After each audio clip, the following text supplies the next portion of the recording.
Honda memenangi balapan MotoGP Argentina yang penuh drama di sirkuit Termas de Rio Hondo, Minggu, tanggal 9 April tahun 2018.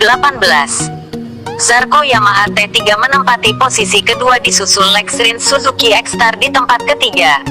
Pembalap Repsol Honda Marc Marquez menempati posisi 4 setelah mendapat penalti masuk pit lane. Setelah masuk ke lintasan, Marquez melaju kencang hingga beberapa kali bersenggolan dengan sejumlah pembalap termasuk menabrak Valentino Rossi, sehingga Rossi terjatuh, dan akhirnya finish di posisi ke-19.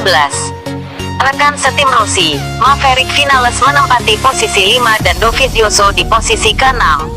Setelah balapan, Marquez sempat mendatangi padok Yamaha untuk meminta maaf dengan Valentino Rossi, tapi tim Yamaha terlihat tak terima.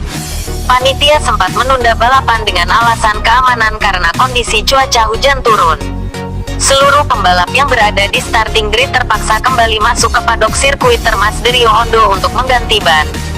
Namun, pemegang pole posisian pebalap Pramac Ducati, Jack Miller, protes keputusan panitia dan pilih tetap bertahan di starting grid lintasan karena hanya hujan ringan. Keputusan Race Direction menunda balapan banyak menimbulkan pertanyaan baik dari pembalap maupun komentator karena alasan penundaan tidak jelas. Misalnya karena ada kecelakaan, ceceran minyak di lintasan atau hujan sangat lebat. Akhirnya gitu balapan dimulai. Jack Miller tetap di posisi semula, sedangkan pembalap lain yang mengganti ban startnya mundur sampai 4 grid dari starting grid awal.